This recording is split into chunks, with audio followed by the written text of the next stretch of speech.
Hi, I'm Tina Sibley and I help coaches, trainers, consultants and other small business owners to attract more clients and make more money. Now, although I help a wide variety of people, I'm just going to use the term trainers or consultants or coaches, and I mean all of those kinds of business. So I'm not going to say the whole stream every time. Now, those of you who watched video 1 in this series will know that in order to attract more clients and make more money, you need to set yourself up as a credible authority in your field. But what is a credible authority? Well, let's have a look at some examples of credible authorities. First of all, they fall roughly into 2 groups. You've got famous and non-famous. So if we have a look at the field of business perhaps, a credible authority would be Richard Branson, or any of the dragons from Dragon's Den. If you're looking at the field of motor racing, you might be looking at somebody like Jeremy Clarkson. If you're looking at the field of food, you might be looking at Jamie Oliver.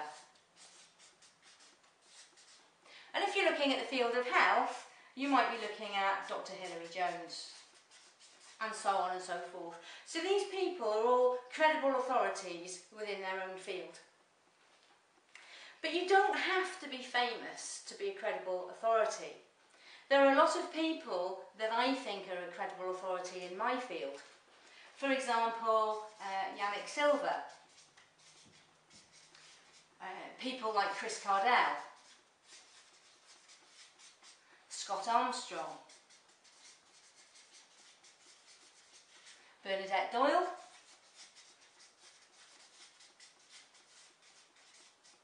Max Simon,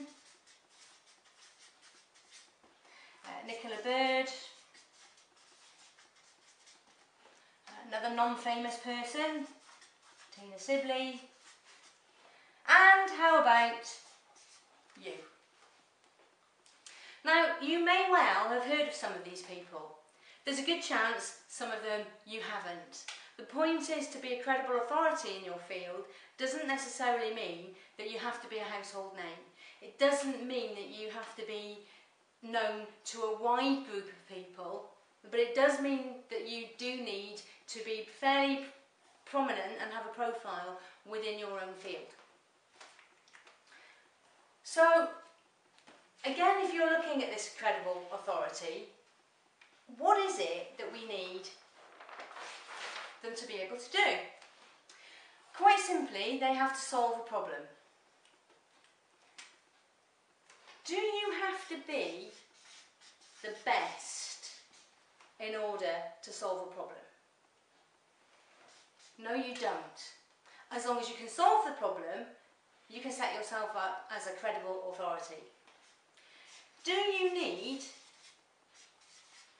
to know the most? Now, again, you could say an expert knows the most. Can the expert solve the problem? Possibly, possibly not. It all depends how academic they are as opposed to being practical. The point is, actually you don't need to know the most, you just need to know enough to solve the problem. Do you need to be the most expensive? No, you don't. And do you need to be the cheapest? Now, that might sound a bit obvious, but of course, no, you don't. In fact, people who are the cheapest somehow don't fit into this credible authority field. So actually, this is something, if you're out there competing on price, this is why you're struggling. Anyone who competes on price is not setting themselves up as a credible authority in their field. So this is something that's really important. So what else do you need to have in order to be able to set yourself up as a credible authority? So, as we've said, You just need to be able to solve the problem.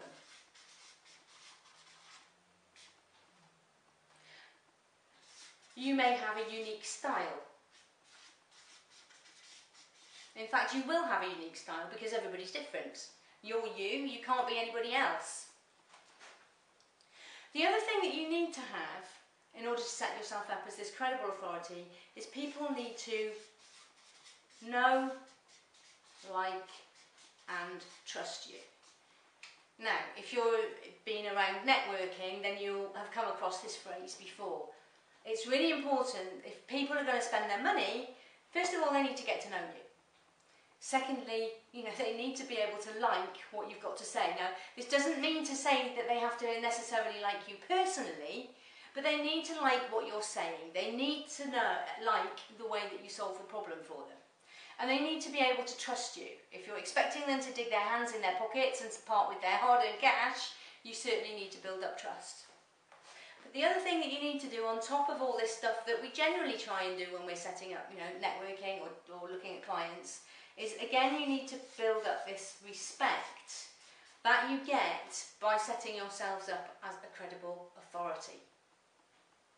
Okay, so this is how you really get to grips with setting yourselves up as this person who is the go-to person in your field. So if you're a trainer, a leadership trainer, you're the go-to person for leadership training. If you're a team building trainer, you're the person to go to for team building. And if you're into marketing, you are the person to go to for any marketing assistance. So how do you actually become that credible authority? It might sound very easy to say, well, yeah, just set yourself up as a credible authority. How are you going to do that? Now, the first one might sound a bit strange, but quite simply, you have to claim it.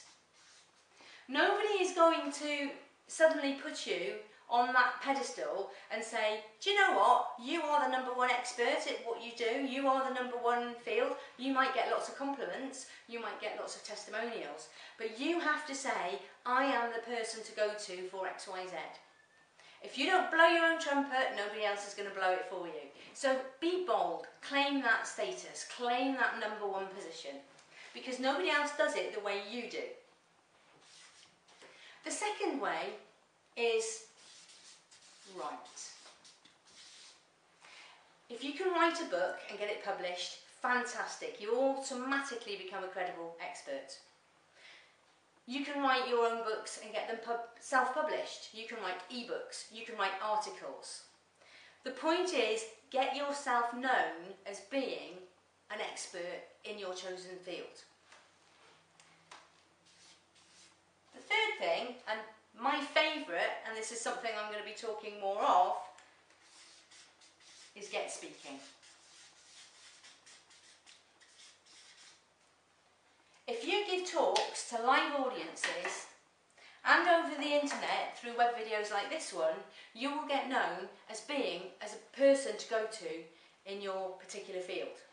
So if you are the speaker at a conference and there are a couple of hundred people at the conference, the people that they're looking to as being the experts, the people who really know what they're talking about, they're the ones who are on stage, not the ones who are sitting in the audience.